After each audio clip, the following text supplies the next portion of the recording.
Қайырлы күн, құрметті оқушылар, қайырлы күн музей қызметкерлері. Бүгінгі біздің Өтеген ағамыздың шеберлік сабағы домбауыл кесенесінің макетін жасалу жолы деп аталынады. Енді осы домбауыл кесенесінің жалпы жасалу макетін музейіміздегі экспозиция бөлімінің басшысы, музей ісінің үздігі Өтеген ағамыз көрсетеді сіздерге. Осы жұмыстың жалпы жасалу барысы кезінде сұрақтарыңыз болса, сол ретте қоя отырсаңыздар болады.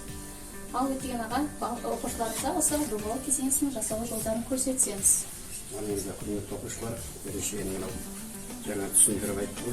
Бірінші макет жасардан бұрын оның размерлерін алып, мынандай сызып аламыз. Мына жерде мен әзіл кішкентай істедім макетті. Мынандай да басылады. Бірінші ошей каркасын істеп алынады, сызып алғаннан кейін. Одан кейін мынаның ішіне лестница сызылған, 4 лестницасы. Мынаның ішіне бір комната, мынаның ішіне.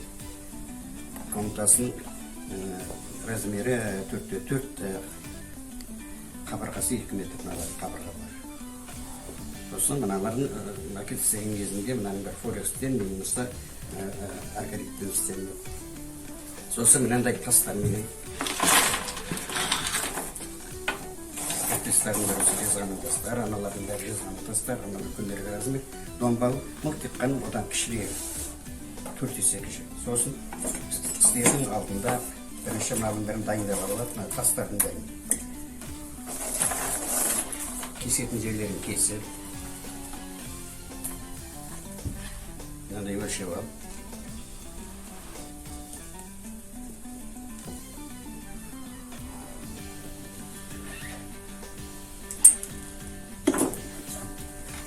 клейлер.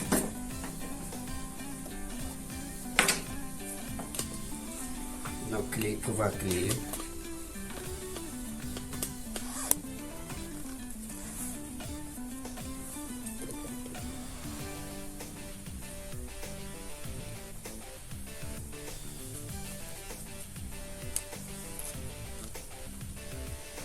Üstü yapsırıla verеді.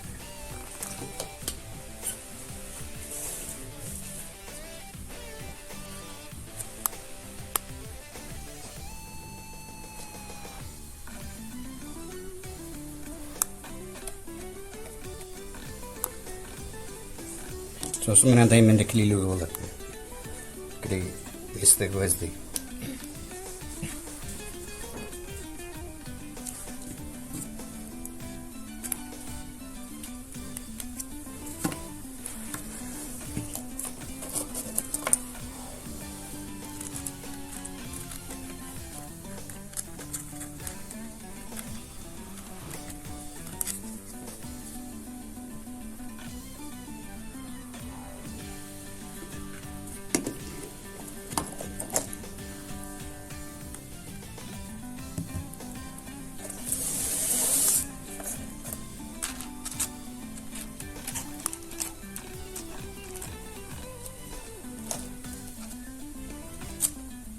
Мына клеймен мына клей тез бір жақ жері тез келеді.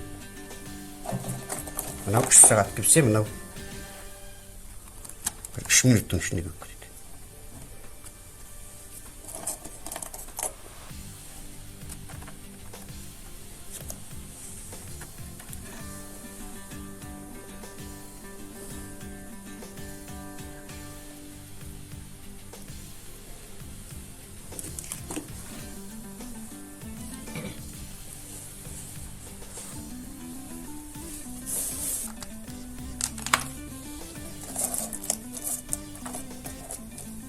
Ешқандай қиыншылығы жоқ.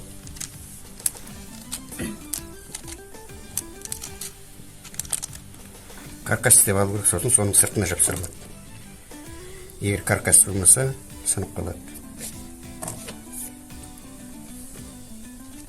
Мыналар неден майда бөліктер? Бұл кәдімгі тас қой, природный өзіміздің жазғанда үлкен тас қой, сосын майдалап. Майдалап. Мұндай менен қазір қалада полға салып жатыр, там соғып жатыр. Бұның үлкен размермен. Соларды майдалап, сосын осындай жалпақты іспен істеледі. Мына макетті дәл осылай істеледі. Мынау да дәл сондай, бірақ просто 4-5 есе кішкентай. Енді мынаны көрсетіп жүрген. Мына жерде жошыған мазары, бұнда тек қана 3 тонна істелініп. Бұнда дәл осындай размер, анау тұрған жошыған. Соның кішкентай размері. Бұның сыртында шпон мынандай болады.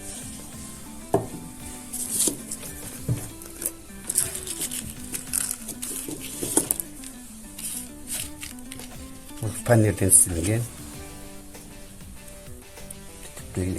Мен жерге кілік жағып қойдым жаңа.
Осымен біздің шеберлік сабағымыз тамамдалды.